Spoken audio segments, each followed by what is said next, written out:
네, 여러분 요즘 우리 한국 교회가 어떤 것 같습니까? 다들 힘들다고 하죠. 요즘에는 뭐 정책이다 이걸 넘어서 다들 침책이다 이렇게 말들을 합니다. 그리고 이 침책이라는 말에 우리 모두는 아무도 부인할 수 없을 것입니다. 성도들의 열정이 이제는 옛날 같지가 않습니다. 열정들이 다 식고 주일 예배 자리는 점점 더 비어가고, 특별히 다음 세대, 젊은 세대, 다음 세대는 너무나 줄어들었습니다. 완전한 영적 기갈의 시대에 돌입했다고 볼 수 있습니다. 그런데 이런 시대에도, 이런 교회의 침체기 속에서도 유독 사람들이 몰리는 그런 교회가 있습니다. 우리 목사님들 만나서 얘기해보면 우리 일산에도 대부분 교회들이 다 침체기죠. 교인들의 숫자는 점점 줄어들고 있고 젊은이들의 숫자는 더더욱 줄어들고 있고, 이게 공통적인 특색입니다. 근데 여기 일산에서도 두 교회가 급격히 성장을 하고 있습니다. 그런 교회들을 보면 저 교회는 뭔가 있구나, 성령의 역사가 엄청난가 보구나, 이렇게 생각하기 쉽죠. 그러나 그 내면을 들여다보면 깊은 우려를 금할 수가 없습니다. 이런 교회들의 공통적인 특징은 은사주의, 신비주의 교회들입니다. 거기에는 눈에 보이는 기적들이 있고 예언이 있고 사역자가 기도할 때마다 병이 나고 하는 일들이 있는 것이죠. 그리고 이런 것들 때문에 사람들이 그곳으로 몰립니다. 여러분은 어떻게 생각하십니까? 사람들이 몰리고 눈앞에 기적이 나타나고 이런 것들이 정말 하나님이 기뻐하시는 참된 성령의 역사입니까? 우리는 오늘 본문 사도행전 8장에서 여기 이 시대의 은사주의자들이 자신들의 하는 일의 정당성을 주장할 때 전형적으로 사용하는 본문을 마주하게 됩니다. 원래 이건 제가 지난주 같이 준비를 하다가 따로 떼어서 하는 게 낫겠다 싶어가지고 오늘 따로 떼어서 하고 있습니다. 사마리아인들이 세례를 받았으나 성령을 받지 못했다고 적혀있죠. 그리고 사도들이 손을 얹어서 안수할 때 비로소 성령이 임했다, 이런 구절이 있습니다. 이 구절은 오늘날 이 은사주의자들이 말하는 2단계 성령 세례, 그리고 은사전이, 임파테이션이라고 하죠. 은사전이의 가장 강력한 근거 구절로 그렇게 사용됩니다. 그러나 오늘 우리는 이 본문을 통해서 은사주의, 신비주의, 또는 잘못된 성경 해석을 우리는 볼 수 있어야 합니다. 그리고 복음이 온 땅으로 확장되던 그 시기에 도도히 흐르던 하나님의 주권적인 구속사와 교회를 하나 되게 하시는 성령의 역사의 본질을 우리는 볼 수 있어야 합니다. 오늘 말씀을 통해서 우리가 자극적인 체험에 흔들리는 신앙이 아니라 말씀 위에 바로 서서 변치 않는 진리의 말씀 위에 바로 서는 그런 은혜의 시간이 될 수 있기를 바랍니다. 오늘 본문, 우리가 본문으로 삼은 이 사도행전 8장 14절부터 17절은 사마리아 사람들이 복음을 받아들였다는 소식을 듣고 예루살렘의 사도들이 베드로와 요한을 파견합니다. 그래서 그들이 아직 성령을 받지 못한 것을 확인하고 안수해서 성령을 받게 한 사건을 기록하고 있습니다. 본문의 내용을 살펴보면 이렇죠. 14절에 예루살렘의 사도들은 사마리아 지역도 하나님의 말씀을 받아들였다는 소식을 듣고 베드로와 요한을 그곳으로 보냅니다. 그리고 15절, 두 사도는 사마리아에 도착해서 그들이 성령 받기를 위해서 기도합니다. 그리고 16절, 사마리아 사람들이 예수의 이름으로 세례를 받았으나 아직 성령이 그들 중 누구에게도 내리지 않은 상태였습니다. 그리고 17절, 베드로와 요한이 그들에게 안수하자 사마리아인들이 성령을 받게 됩니다. 여기 오늘 말씀을 보면 베드로와 요한이 이미 세례를 받은 이들에게 성령을 받게 했다는 사실이 그대로 적혀 있죠. 그리고 두 사도가 사마리아인들에게 안수 기도를 하자 모두 성령을 받고 하나님께 영광을 올려드렸다는 것도 적혀 있습니다.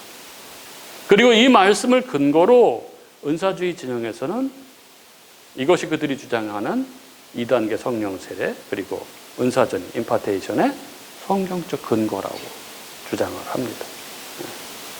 과연 이것이 바른 성경 해석에 기초한 주장일까 오늘 살펴보려고 합니다. 첫 번째, 먼저 2단계 성령론이죠. 즉 물세례와 성령 세례가 구분된다 하는 주장에 대해서 살펴보겠습니다.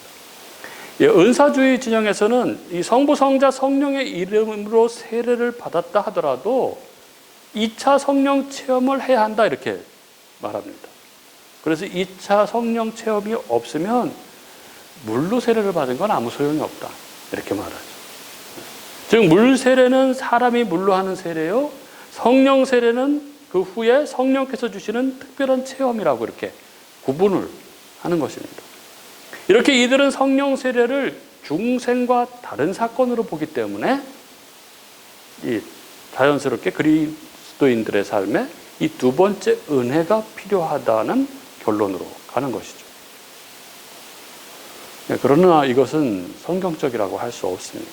우리 개혁교회는 사도행전 2장 28절 베드로가 이르되 너희가 회개하여 각각 예수 그리스도의 이름으로 세례를 받고 죄사함을 받으라. 그리하면 성령의 선물을 받으리라.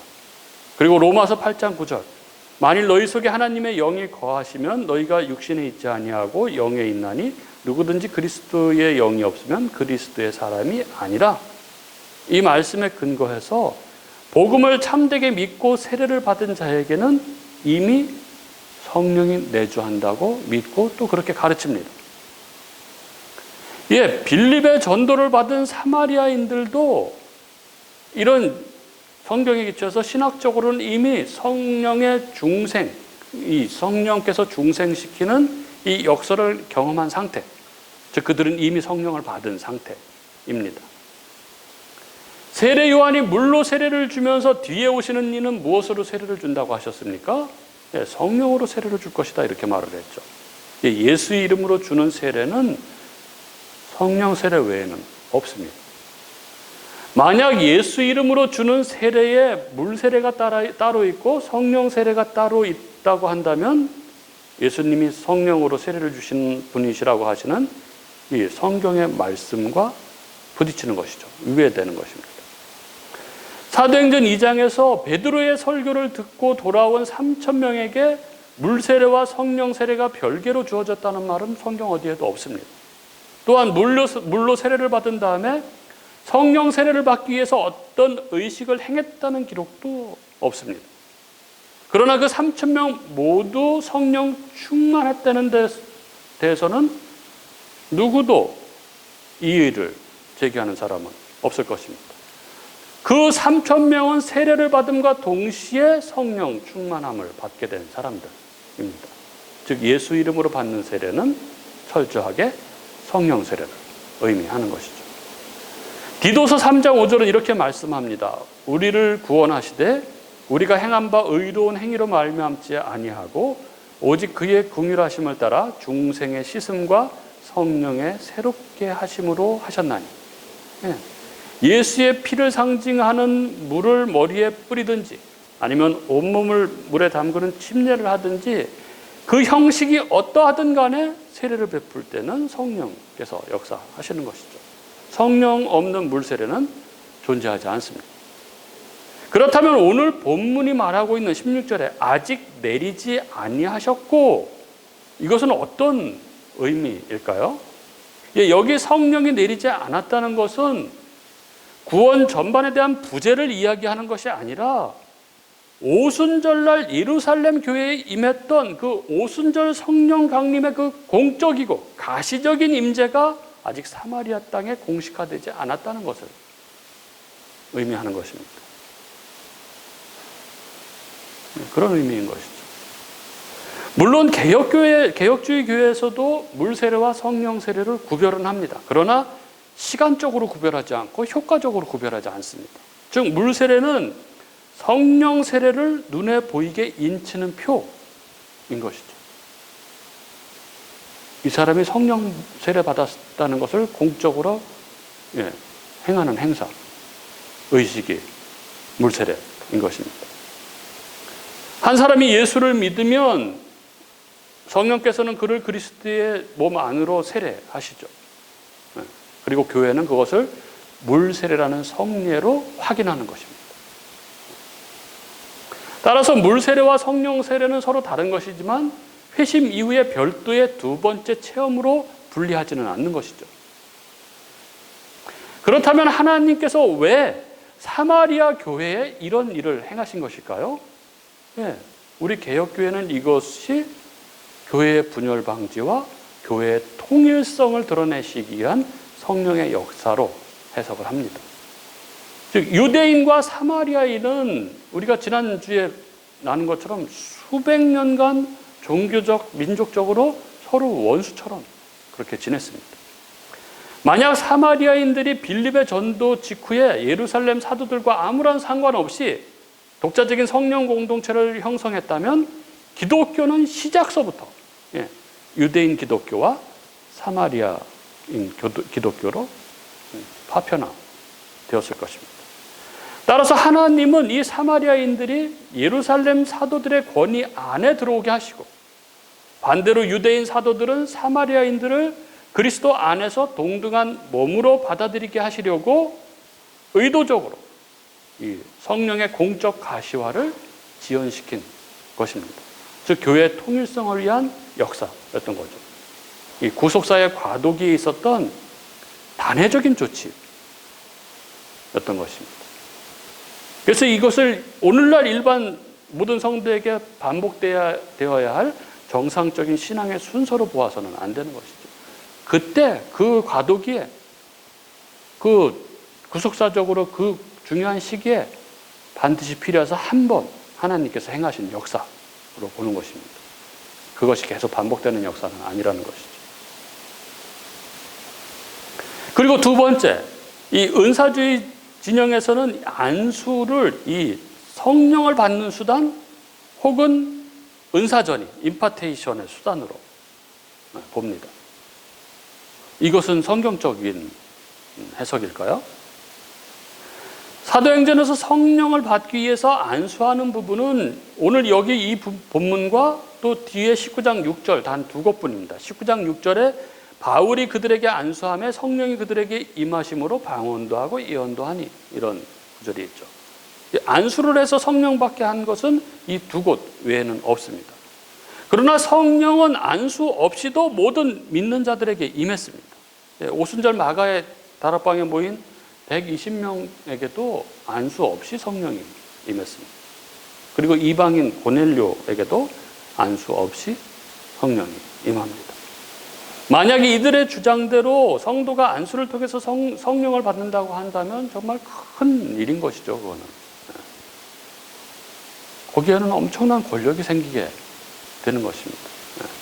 안수하는 자에게 엄청난 권력이 주어지는 것이죠. 천주교에서는 이 사도 베드로의 계승자라고 말하는 교황 그리고 신부가 안수하는 것을 특별한 권위로 그렇게 봅니다. 그리고 기독교 일부에서도 이 성령을 받게 한다는 명목으로 안수를 전문적으로 하는 사람들이 있습니다. 또 반드시 안수를 통해야만 성령이 임한다고 가르치는 사람들도 있습니다. 그래서 세례식과 성찬식처럼 안수식을 하나의 성례식처럼 그렇게 행하기도 합니다.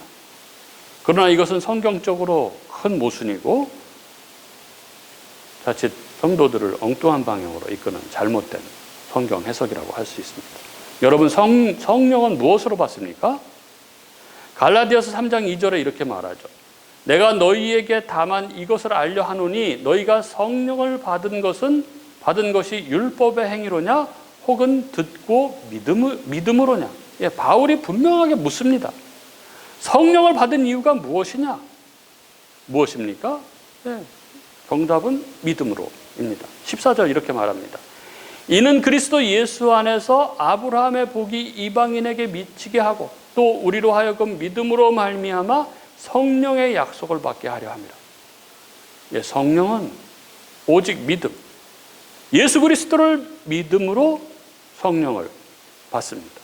세례 역시 마찬가지입니다. 오직 예수 그리스도를 믿는 것만이 세례의 조건입니다. 우리가 믿을 때 성령께서 우리에게 임하심으로 우리가 그리스도의 영과 연합함으로 성령은 믿는 자 안에서 역사하시는 것입니다. 만약 이것을 부정한다면 성경이 일관되게 가르치고 있는 성령론과 충돌하게 되는 것이죠. 그래서 안수라는 것은 교회 의식으로 행할 수는 있지만 성령이 안수를 통해서만 임할 수 있고 안수받는 자의 능력을 통해서만 성령이 역사한다고 보는 것은 혹세무민하는 것이죠.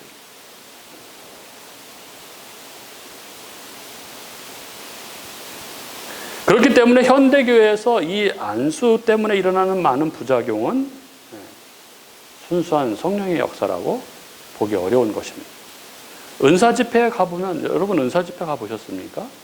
은사 집회에 가보면은 마치 유명 사역자의 손에서 성령의 전류가 흐르는 것처럼 그렇게 행동을 하죠.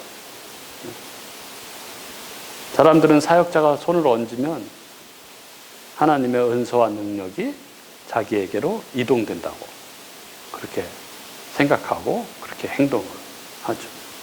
이것은 여기 본문 바로 이어지는 뒤에 이 마술사 시몬이 범했던 치명적인 오류, 베드로한테 아주 혼나지 않습니까? 성령은 인간 사역자가 밸브를 열고 닫으며 전달할 수 있는 그런 물질이 아닌 것이죠. 성령은, 은사는 하나님께서 자기 뜻대로 주시는 하나님의 주권적인 영역입니다. 그렇다면 우리들, 이 개혁교회는 여기 오늘 이 본문, 사도들이 안수하자 성령이 임한 사건을 어떻게 이해해야 합니까? 이 사건은 사도적인 권위 확립과 앞서 말씀드린 것 같이 하나님이 사마리아 교회를 인쳐주신 사건으로 그렇게 보아야 합니다. 사마리아의 복음 전파는 사도행전 1장 8절에 예수님의 지상 명령이죠. 사마리아와 땅끝까지 이 복음이 성취되는 첫 단계였습니다. 그래서 예수님이 직접 세우신 사도들의 권위를 통해서 이 사마리아 교회가 보편교회의 일원임을 공인하는 외적 표시로 안수가 사용된 것입니다. 그리고 이를 위해서 사마리아인들과 유대인 사도들 모두가 눈으로 보고 귀로 들을 수 있는 명확한 표적이 필요했던 것입니다. 그래서 사도들이 기도할 때 성령이 임하는 가시적이고 초자연적인 현상이 동반되었던 것입니다. 이해되시나요? 그렇다면 여러분, 우리는 무엇을 사모해야 합니까? 오늘 말씀은 우리에게 성령을 사모하지 말라 이렇게 말하는 본문이 결코 아니죠. 오히려 성령을 잘못된 방향으로 구하지 말라는 것입니다. 오늘날 많은 사람들은 성령 이 체험을 아주 갈급해합니다. 예수님보다 능력을 찾고 복음보다 기적을 찾고 말씀보다 신비한 현상을 찾아다닙니다. 그러나 여러분, 성령께서 가장 기뻐하시는 것은 그런 것이 아니죠. 성령께서 기뻐하시는 게 무엇입니까? 바로 말씀. 예수님께서 요한복음 15장 7절에 너희가 내 안에 거하고 내 말이 너희 안에 거하면 무엇이든지 원하는 대로 구하라 그리하면 이루리라 이렇게 말씀하셨죠.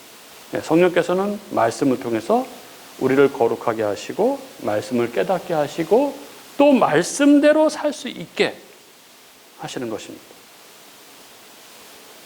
성령 충만은 뒤로 넘어지는 것도 아니고 몸을 부르르 떠는 것도 아니고 방언을 하는 것도 아니고 그렇습니다. 성경은 성령 충만을 이렇게 설명을 합니다. 에베소서 5장 18절에 술 취하지 말라.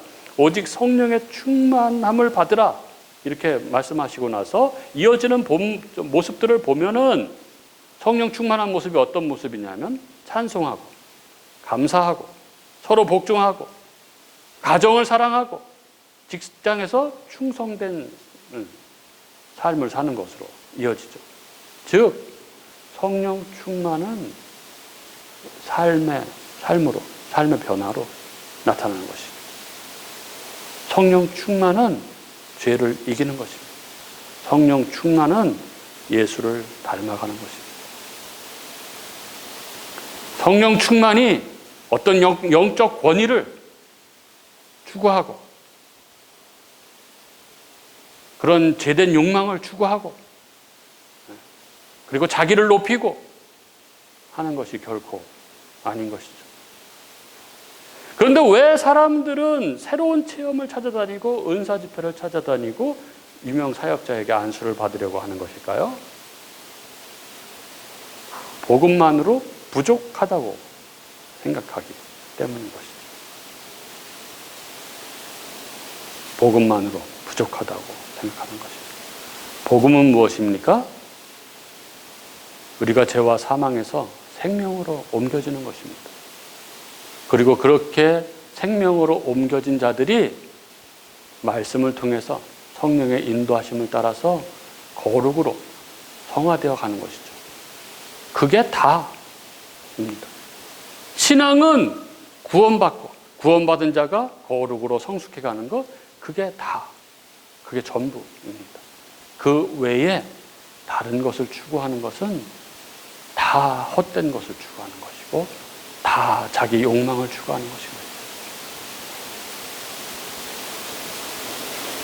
우리는 믿을 때 이미 그리스도의 피로 구원을 받았고 성령으로 인치심을 받았고 하나님의 자녀가 된 사람들입니다. 그러므로 이제 우리의 신앙은 새로운 성령을 찾는 신앙이 아닌 것이죠. 우리의 신앙은 이제 우리 안에 거하시는 성령께 순종하는, 그래서 거룩을 이루어가는 신앙입니다. 우리가 믿을 때 우리 안에 거하신 성령은 오늘도 말씀을 통해서 우리를 깨닫게 하시고 말씀을 통해서 우리가 힘들고 아플 때 우리를 위로해 주시고 말씀을 통해서 우리를 하나 되게 하시고 말씀을 통해서 우리가 그리스도를 닮아가게 하십니다. 그러므로 눈에 보이는 기적보다 말씀을 십자가 복음을 붙드는 저와 여러분이 될 수 있기를 바랍니다. 순간적인 체험보다 평생 변치 않는 말씀을 붙드는 저와 여러분이 될 수 있기를 바랍니다. 그렇게 살아갈 때 우리 안에 거하시는 성령께서 우리를 거룩으로, 우리를 그리스도의 장성한 분량으로 이끌어 가실 것입니다.